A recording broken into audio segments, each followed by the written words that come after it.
இன்னும் 2 இட்லி சாப்பிடுறா போதும். ஆமா இன்ட்ரூ என்னாச்சு? வழக்கம் போலதான், தபால்ல பதில் வரும். பன்னீர், எனக்கு தான் டிரைவிங் தெரியுமே, லைசன்ஸ் வேற வச்சிருக்கேன். பேசாம ஒரு ஆட்டோ ஏற்பாடு பண்ணி கூட ஓட்டுறேன். நீ ரொம்ப பிராக்டிகலா பேசுற. நாளைக்கே ஏற்பாடு பண்ணி கொடுத்துறேன். ஓகே, தேங்க்யூ பன்னீர்.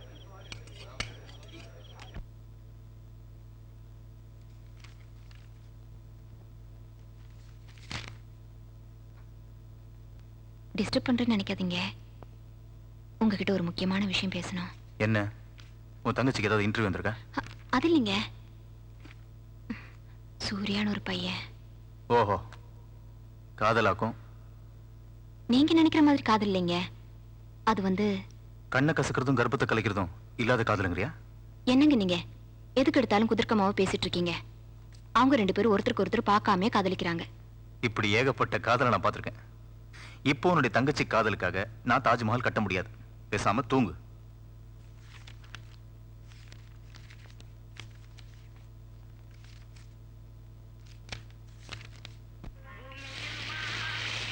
இன்னொரு கோட்டர் அடிக்கலாமே? போதாண்டா, போலாம்.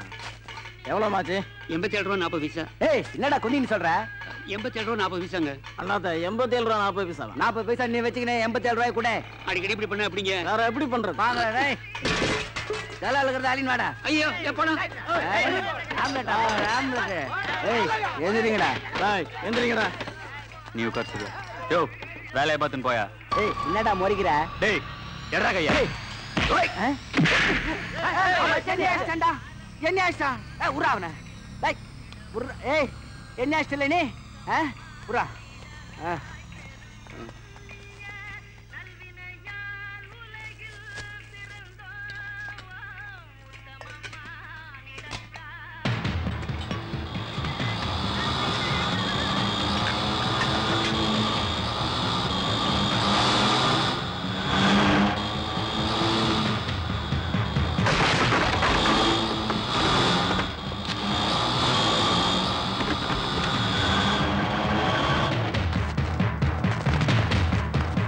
இவன் தான்டா.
Welcome sir. ஹலோ. எங்க மழை வந்து லேட் ஆயிடுமோன்னு நினைச்சேன். No correct time வந்துட்டீங்களே.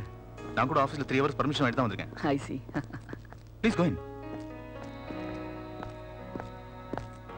சாதாரண வீடு, சாதாரண சோஃபா. Please sit down. உட்காருங்க. நல்ல மனிதராச்சே.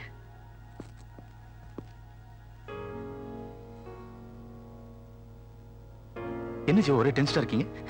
என்னன்னு தெரியல, வந்ததுல இருந்து ஒரு மாதிரியா இருக்கேன். ஒன்னும் worry பண்ணாதீங்க. எல்லாரையும் இன்ட்ரோடியூஸ் பண்றேன். You will be all right. Okay. Excuse me, book பாருங்க.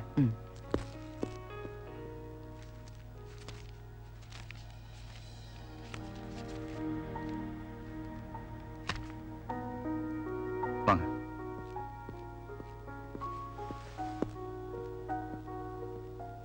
என்னுடைய வைஃப் மல்லிகா. வணக்கங்க. என்னுடைய சிஸ்டர்ல கமலி. ஹலோ. வணக்கம். நீங்க உட்காருங்க. இவங்க யாருன்னு நீங்க சொல்லவே இல்லையே. இவர் மிஸ்டர் ஜீவா. நம்ம ஊர்ல ரியல் எஸ்டேட் பிசினஸ் பண்ணிட்டு இருக்காரு. 6 மாசம் முன்னாடி பிசினஸ் விஷயமா பெங்களூர் போயிருந்தேன்ல, அங்கதான் சாரை மீட் பண்ணேன்.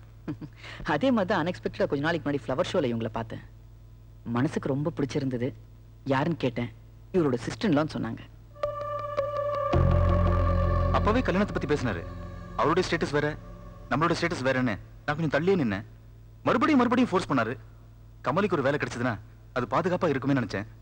ஆனா இப்போ கல்யாணம் தான் பாதுகாப்புன்னு முடிவு பண்ணிட்டேன்.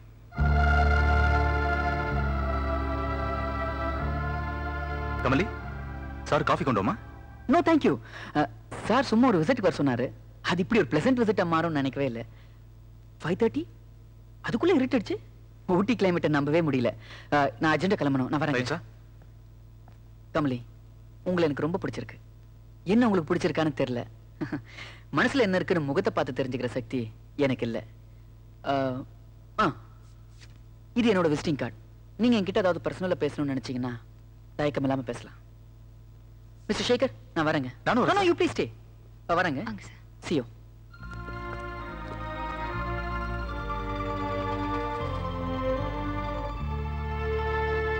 கமலி, நீ கொஞ்சம் உள்ள போமா?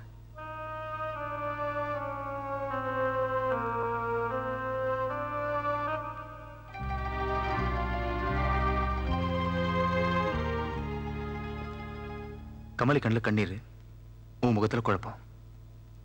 இனிமேலும் கமலிக்கு கல்யாணம் ஆகலன்னா 4 பேர் 4 விதமா பேசுவாங்க இல்லையா? அவகிட்ட நான் பேசும்போதெல்லாம் எரிஞ்செரிஞ்சு விழுந்து பேசுவேன். அதுவே எனக்கு மனசு கஷ்டமா இருக்கும். அதுக்கு ஒரு காரணம் இருக்கு. அவ கல்யாணம் ஆயிட்டு தன்னுடைய புருஷன் வீட்டுக்கு போனாலாம், என் அத்தா ரொம்ப நல்லவர், எனக்காக அது பண்ணுவாரு இது பண்ணுவாருன்னு என்ன பத்தியே புகழ்ந்து பேசிட்டு இருந்தா, அவ மனசுல ஒரு சந்தேகம் ஒண்ணு எழுந்து கணவன் மனைவி நடுவுல ஒரு விரிசல் வந்துருமேன்னு ஒரே காரணம் தான். உலகத்துல எல்லா அக்கா புருஷனும் பொண்டாட்டோட தங்கச்சிய தன்னுடைய பொண்டாட்டி ஆக்கணும்னு நினைப்பான். ஆனா நான் இவளை பொண்ணா நினைச்சுதான் இந்த முடிவை எடுத்தேன். தெரியாத ஒருத்தனோட காதலை விட தெரிஞ்ச என்னுடைய பாசத்தை உன் தங்கச்சிக்கு எடுத்து சொல்லு. என்ன காதலுக்கு எதிரியா நினைக்காத. கமலிக்கு அப்பாவா நினை.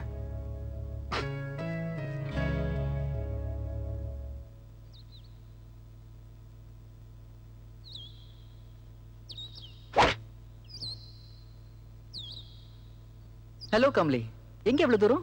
காஃபி கிளப் மெம்பரா? இல்ல. அப்போ ஒரு முக்கியமான விஷயம் பேச வந்திருப்பீங்க.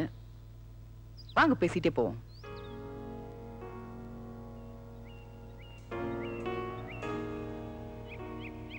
நேத்து உங்க வீட்டுக்கு வந்தப்போ உங்க முகத்தை பார்த்தேன். ரொம்ப குழப்பமா இருந்தது. அதான் என்னோட விசிட்டிங் கார்டு கொடுத்துட்டு வந்தேன். ஆமா, நீங்க யாரை லவ் பண்றீங்க? வாங்க, பேசணும்னு வந்துட்டீங்க. அப்புறம் என்ன தயக்கம்? சும்மா சொல்லுங்க. அவர் பேர் சூர்யா. ஆள் என்னோட அழகா ஸ்டைலா இருப்பாரோ? நான் பொறாமல கேட்கலங்க. நான் அவரை பார்த்ததே இல்ல. என்னங்க சொல்றீங்க? பார்க்காமலே காதலா?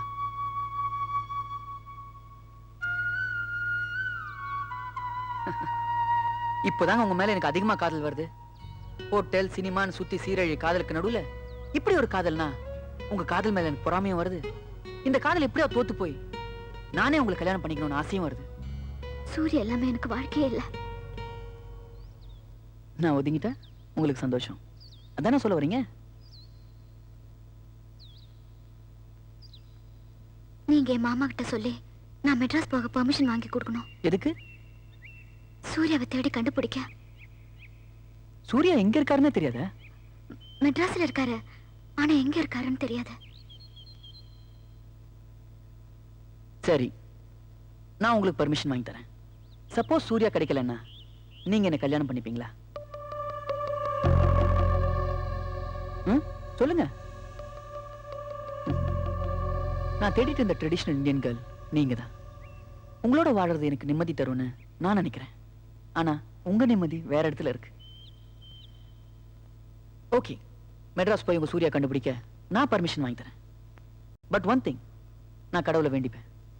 50% உங்க சூர்யா கிடைக்கணும்னு, 50% கிடைக்கவே கூடாதுன்னு. நானும் சராசரி மனுஷன் தானே. கமலி, இப்படி வாமா, உட்கார். உன் ப்ராப்ளம் என்ன சொல்லு. என்னால சூர்யாவை மறக்க முடியாது. இதை பார் கமலி, உன்னுடைய இந்த வயசுல நீ எந்த முடிவு எடுத்தாலும் உனக்கு சரின்னு தான் தோணும். ஏன்னா நீ 20, நான் 40. உன்னுடைய மனசுல வெறும் காதல் மட்டும்தான் இருக்கு. ஆனா காதல் எப்படியெல்லாம் காயப்படுத்தும் தெரிஞ்சுட்டு நான் பேசுறேன். அம்மாடி, உலகத்துல ரொம்ப ஈஸியான விஷயம் அட்வைஸ் பண்றது, ரொம்ப கஷ்டமான விஷயம் அந்த அட்வைஸை கேட்கறது. அதுவும் இந்த காதலை பத்தி அட்வைஸ் பண்ணணும்னு வச்சுக்க, அதை செஞ்சு பார்த்தா என்னன்னு சொல்லி மனசுக்குள்ள ஒரு வெறிய தோணும். அதுவும் எனக்கு தெரியும். இருந்தாலும் சொல்றேன், என் பேச்சை கேளு. மனசாட்சியை கொண்டுட்டு என்னால வாழ முடியாது மாமா. சரிதான், சரிதாம்மா, நீ சொல்றது சரிதான். ஆனா உலகத்துல ஒவ்வொரு மனுஷனும் ஒவ்வொரு சந்தர்ப்பத்துல மனசாட்சியை கொண்டுட்டு தான் வாழ்ந்துட்டு இருக்கான். முன்ன பின்ன தெரியாதவன், அவன் எங்க இருக்கானும் தெரியாது. அவனுக்காக உன் தங்கச்சி வாழ்நாள் பூரா காத்துட்டு இருக்க போறாள? என்ன கமலி, என்னம்மா இது பிடிவாதம்? அக்கா, மாமா சொல்றவரையே கல்யாணம் பண்ணிக்கிட்டு நாளைக்கு அந்த வாழ்க்கை எனக்கு துன்பம் ஆயிட்டா நான் காலம் பூராவும் கண்ணீர் சிந்திக்கிட்டே இருக்கணும்னு நினைக்கிறியா? எனக்கு சூர்யாவுக்கு நான் அந்த ஆண்டவனே எழுதிட்டான். நான் சொல்றதை ஏத்துக்கிற வயசும் மனசும் உங்ககிட்ட இல்ல கமலி. நாளைக்கு என்னாலதான் உன்னுடைய வாழ்க்கை போயிடுச்சு நீ ஒரு வார்த்தை கேட்டக்கூடாது பாரு. அதுக்காக உன்னை நான் மெட்ராஸ் அனுப்புறேன்.